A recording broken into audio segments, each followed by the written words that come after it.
Ada timur, ada selatan, ada barat dan utara. Assalamualaikum saya ucapkan untuk teman-teman audiens semuanya. Assalamualaikum warahmatullahi wabarakatuh. Saya Nanda Anggun Karisma. Di sini saya akan mempresentasikan mengenai pengangguran dan solusinya dalam perspektif Islam. Tonton terus videonya ya. Apa saja sih pengangguran dalam Islam dan juga solusinya?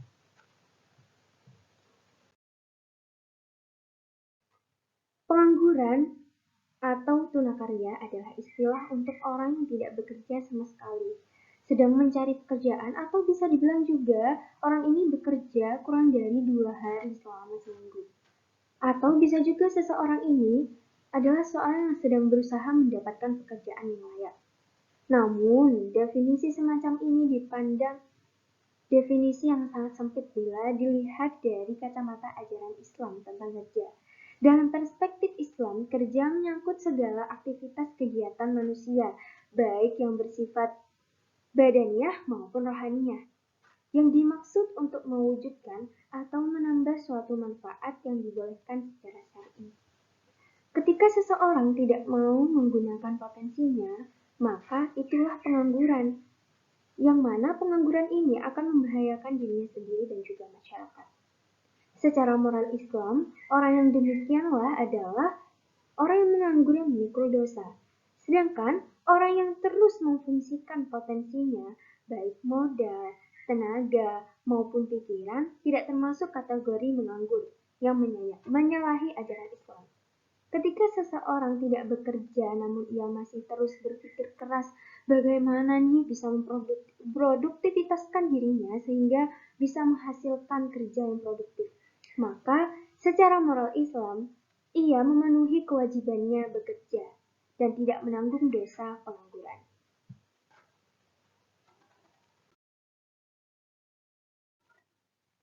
Adapun macam-macam pengangguran dalam Islam. Nah, menurut Yusuf Al-Qardawi, pengangguran dapat dibagi menjadi 2 kelompok, yaitu yang pertama, pengangguran jabariyah atau terpaksa. Pengangguran ini adalah pengangguran yang mana seseorang tidak mempunyai hak memilih status sehingga harus terpaksa menerimanya. Pengangguran seperti ini umumnya terjadi karena seseorang tidak mempunyai skill sedikit pun, yang sebenarnya skill ini bisa diasah dari kecil untuk modal di masa depan.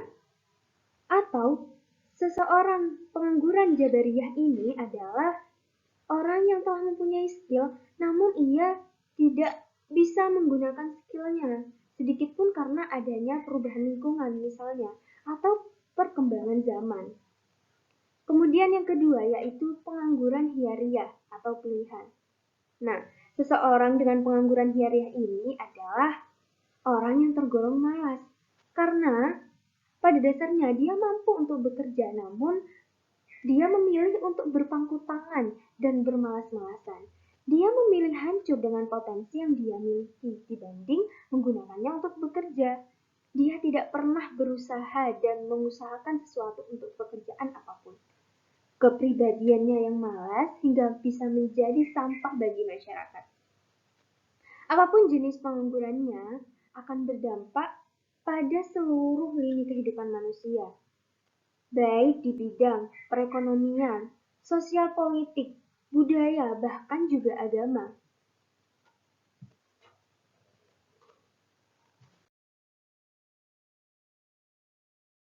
Peristiwa pasti ada penyebabnya. Nah, apa saja sih faktor-faktor penyebab adanya pengangguran?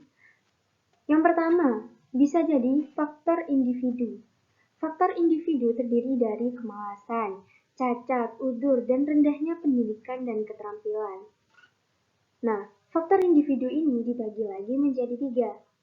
Yang pertama, faktor kemalasan. Pengangguran yang berasal dari kemalasan individu sebenarnya sedikit. Namun, dalam sistem materialis dan politis sekularis, banyak mendorong masyarakat menjadi malas, seperti sistem penggajian yang tidak layak atau maraknya perjudian. Banyak orang yang miskin menjadi malas bekerja karena mereka berharap menjadi kaya mendadak dengan cara menang judi misalnya atau undian. Kemudian yang kedua yaitu faktor cacat cacat atau uzur.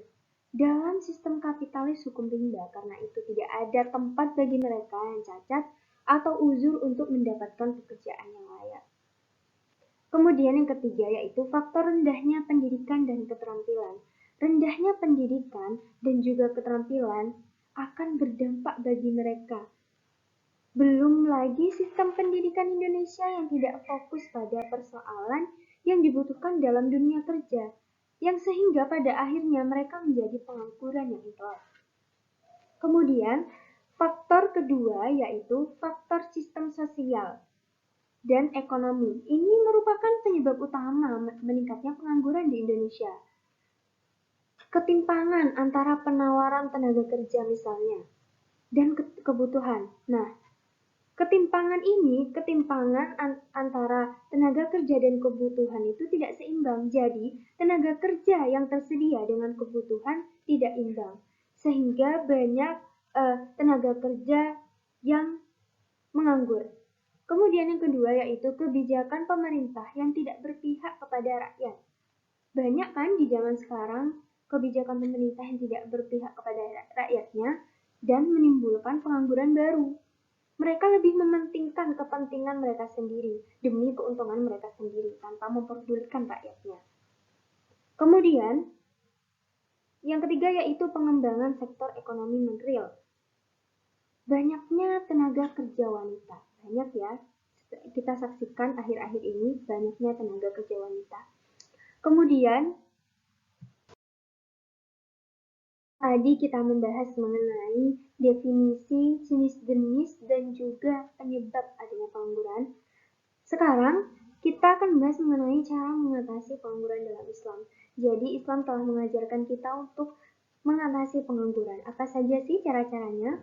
Cara-caranya bisa melalui kegiatan pendidikan dan juga dakwah yang efektif. Nah, melalui kegiatan pendidikan dan dakwah akan membangun pemahaman bagi masyarakat mengenai fikih tentang pentingnya bekerja. Kemudian bisa juga dengan menciptakan dan menanamkan jiwa kewirausahaan untuk para warga melalui kegiatan pendidikan dan iklim yang kondusif bagi pengembangan usaha mandiri. Dan mendukungnya dengan aliran modal yang memadai. Ini bisa ditempuh dengan memberdayakan instrumen perekonomian Islam seperti zakat, infak, sedekah maupun wakaf yang lebih berorientasi pada produktivitas. Nah, hal ini harus didukung juga dengan lembaga keuangan Islam yang sudah ada, misalnya perbankan syariah dan Baitul Mal wa Ta'wil atau yang biasa kita kenal dengan BMT. Yang tentunya harus beroperasi Islam secara substansial, bukan formalnya saja. Nah, menciptakan jiwa wirausaha atau lapangan kerja dalam pandangan Islam dapat dilakukan dengan pemerintah secara langsung bisa memberikan pemahaman kepada individu, terutama melalui sistem pendidikan tentang wajibnya bekerja dan kedudukan orang-orang yang bekerja di hadapan Allah Subhanahu wa taala. Nah, bisa juga dengan memberikan keterampilan dan juga model bagi mereka yang membutuhkan. Banyak nas Al-Quran maupun As-Sunnah yang memberikan dorongan kepada individu untuk bekerja. Hal ini terdapat dalam firman Allah Subhanahu wa taala, Al-Quran surah Al-Mulk ayat 15 yang artinya, Dialah yang menjadikan bumi itu mudah bagi kamu, maka berjalanlah di segala penjurunya, dan makanlah sebagian dari rezekinya, dan hanya kepadanya lah kamu kembali setelah dibangkitkan. Di samping itu, negara juga bisa menciptakan lapangan kerja agar setiap orang mampu bekerja dapat memperoleh pekerjaan. Rasulullah SAW bersabda, seseorang imam adalah pemelihara dan pengatur urusan rakyat. Ia akan diminta pertanggungjawabannya atas urusan rakyatnya. Hadis riwayat Al-Bukhari dan Muslim. Negara juga harus berpihak kepada pengusaha maupun buruh tani secara adil. Jadi, hubungan ketenaga kerjaan di dalam pandangan Islam adalah hubungan kemitraan yang harusnya saling menguntungkan. Tidak boleh satu pihak menzalimi pihak lainnya. Oleh karena itu, kontrak kerja antara pengusaha dan pekerja adalah kontrak yang dimana kerjasama yang saling menguntungkan. Pengusaha diuntungkan karena ia memperoleh jasa dari pekerja untuk melaksanakan pekerjaan yang dibutuhkannya Sebaliknya, pekerja juga diuntungkan karena ia memperoleh penghasilan dari imbalan yang diberi pengusaha karena ia memberi jasa kepadanya. Dari apa yang sudah disampaikan barusan, membangun dan menegakkan landasan hukum itu sangat penting untuk mengatasi tindakan-tindakan atau dijadikan landasan-landasan bagi kebijakan-kebijakan pemberantasan pengangguran tersebut. Nah, berikut adalah cara-cara untuk mengatasi pengangguran yang sudah sedikit saya jelaskan tadi, yaitu bisa melalui kegiatan pendidikan dan dakwah yang membangun pemahaman mengenai fikih tentang pentingnya bekerja, kemudian menciptakan dan menanamkan jiwa wirausaha para warga melalui kegiatan pendidikan dan iklim yang kondusif bagi pengembangan usaha mandiri dan mendukungnya dengan aliran modal yang memadai juga.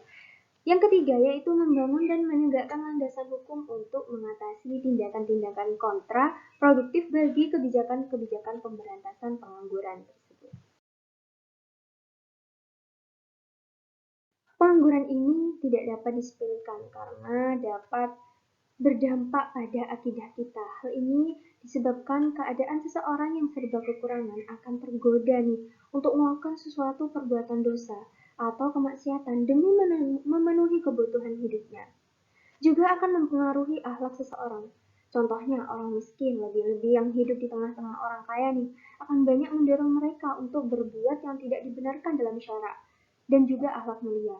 Karena itu, kita sering mendengar semboyan, rintihan perut lebih hebat dari rintihan hati nurani.